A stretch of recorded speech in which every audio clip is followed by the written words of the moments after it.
If you're looking for a quick crochet project you'll actually use, this one is perfect. Today I'm showing you how to crochet the Winterberry dishcloth using a simple textured stitch that works up fast and looks beautiful.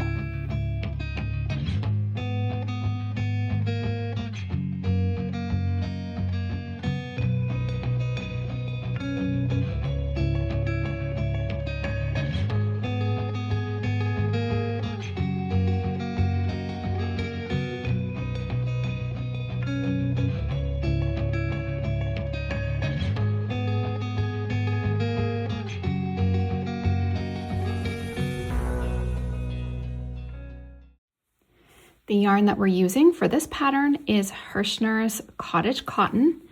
It is a blend of 60% cotton, 40% acrylic, and it's a worsted weight 4 yarn.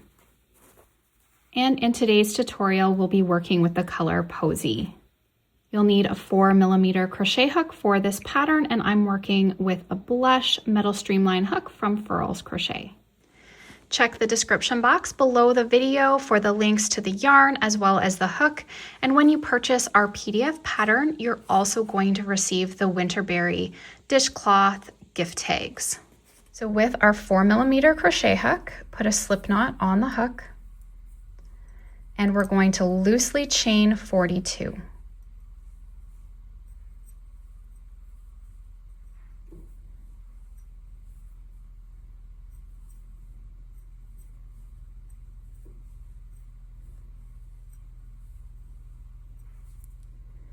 Now in the second chain from the hook, we're going to work a single crochet, but I like to turn and work into those back bumps.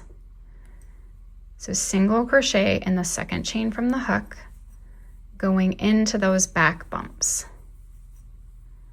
So we're going to work across the entire chain in single crochets, and you should have 41 stitches.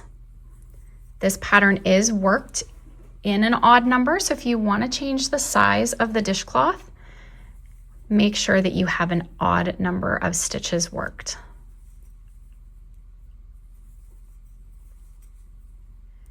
So now you should have a nice stretchy chain. If it's pulling too much from that starting chain, just pull it out and make sure to crochet that a little bit looser, because it should be like this. Because as you get into the stitch pattern, it does become bigger, so that's why we need a loose chain to start. And a chain one and turn, and we'll work a single crochet in the first stitch. In the next stitch, we're going to work a treble. So we'll yarn over twice, go through the stitch, pull up a loop, yarn over, pull through 2, yarn over, pull through 2, yarn over, pull through 2. In our next stitch, we'll work a single crochet. And in our next stitch, we'll work a treble crochet. So yarn over twice, go through the stitch, pull up a loop, yarn over, pull through 2, yarn over, pull through 2, yarn over, pull through 2. So we're just alternating between single crochets and treble crochets, and that is going to create a little textured bump on the right side. So we're working this row on the wrong side, and our single crochet rows will be worked on the right side. Yarn over twice. So I'm going to continue to work my stitch pattern across the row, and you should have 41 stitches. So we will end with a single crochet. We start with a single crochet and we end with a single crochet. Okay, so I'm coming to the end. We should be ending with that single crochet in the last stitch. Chain one and turn. You can see now the right side has this nice texture to it. And we're going to work this row in single crochets. So we're just going to do a single crochet into every stitch across.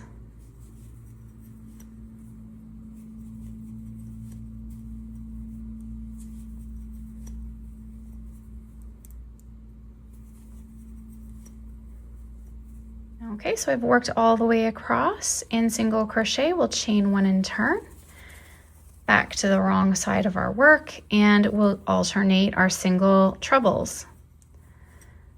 Single, and a treble. So we're going to continue repeating row 2 and 3 for the pattern. And we want this dishcloth to be a square, and I need to work approximately 37 rows.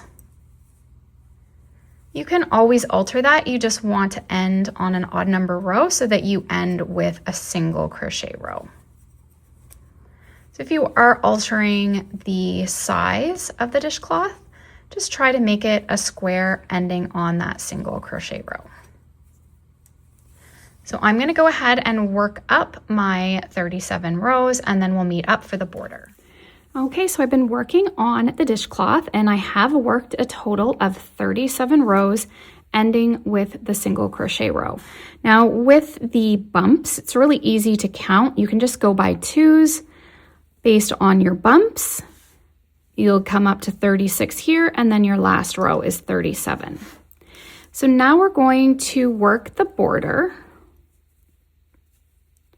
Just going to single crochet in that last stitch.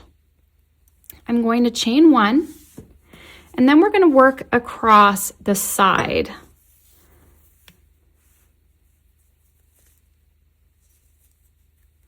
So we're going to evenly space our stitches, which is going to be about 1 stitch per row, so that you end up with 37 along the side. If you end up with 1 more, that's fine too, but just try to evenly space across.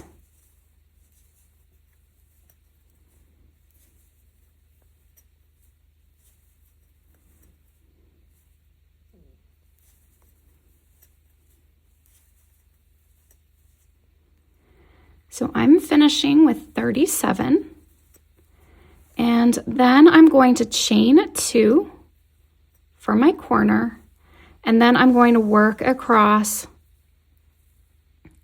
this row. So we do have the stitches marked, so it will be 41 going across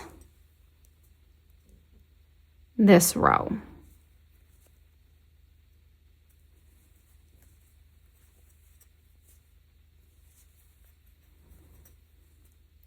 So we're going to continue now in this manner. So when we get to this corner, you can chain 2, work your 37 stitches up this side, chain 2 at this corner, and finish working across your 41 stitches, and then we'll meet back up.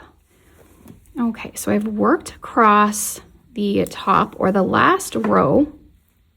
Now, 41 stitches, and we need to chain 2 for this corner. Okay, so because our first stitch started on the row going down the side. So now we need to slip stitch to join, but I am going to slip stitch through the back loop only of the first stitch.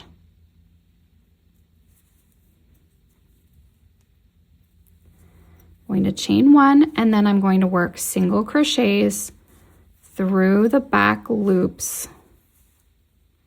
of every stitch. So working through the back loop is going to give us this little bit of ridged texture along the side.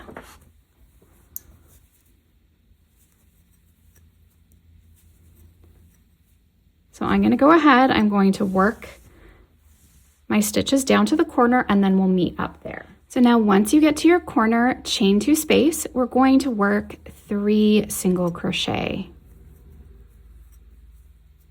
If you wanted to continue making the border wider, you could do a single chain 2 single crochet all in that space, and then use that chain 2 on your next round to add in your 3 single crochet.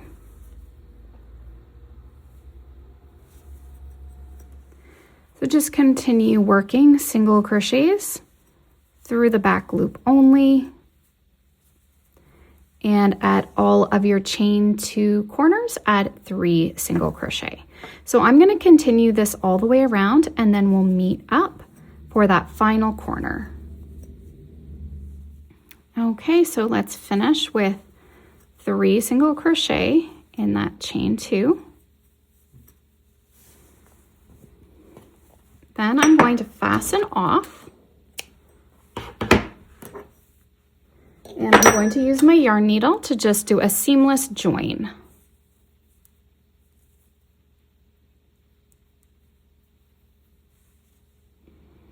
So I'm going to go through the stitch, both loops. Then I'm going to go through the back loop only of our last stitch. We can then just weave in this tail.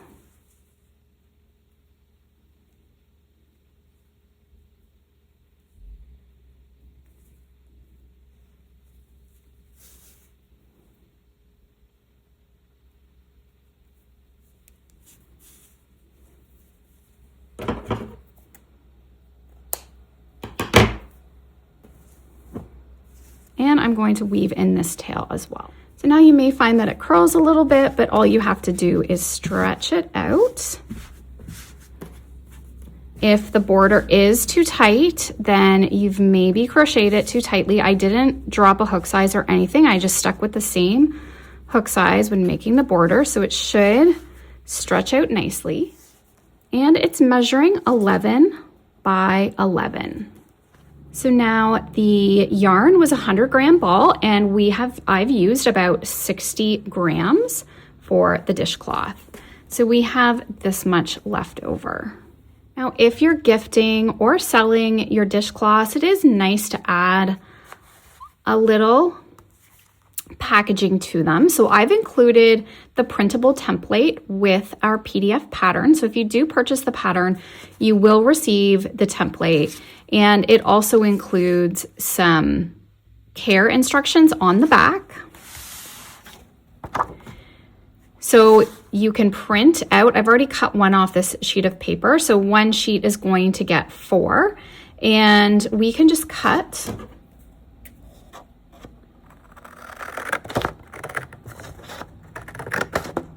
I just used cardstock to print the template, and you can package if you wanted to package a couple of the cloths together. I'm also adding labels that say washcloths or dishcloths, and then also just washcloth and dishcloth, depending on what you prefer. We have some different templates included.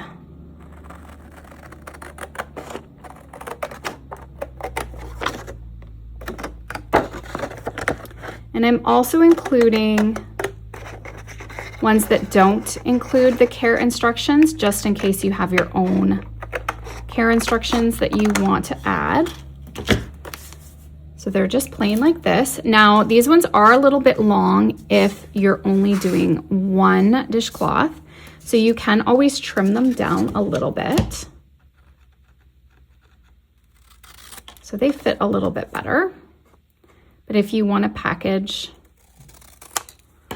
multiples, so all I'm doing is folding the dishcloth in half and then rolling it.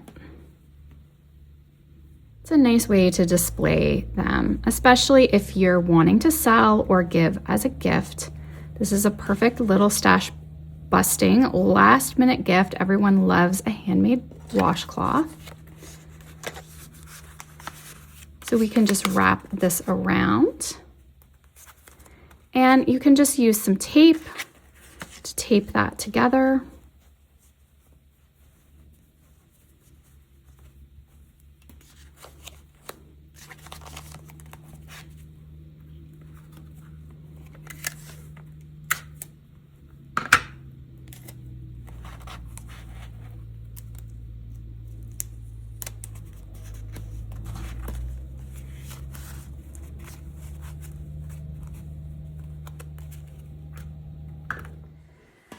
Okay, so now if you want to package them in twos, I suggest you roll them this way.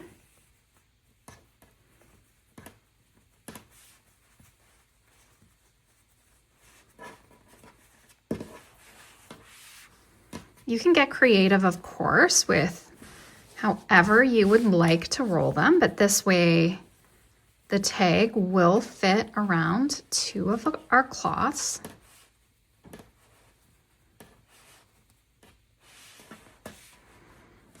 Okay, so we can put these guys together.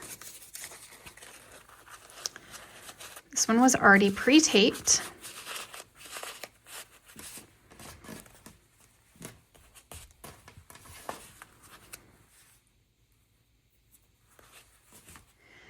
So here are our finished dishcloths packaged up. I hope you enjoyed this tutorial. If you did, please give this video a thumbs up. And if you haven't already, please subscribe to my channel and tap the bell to stay updated on all my new videos and tutorials. Make sure to check the description box below the video for the pattern link as well as the links to the supplies. Thanks so much, guys. Have an awesome day.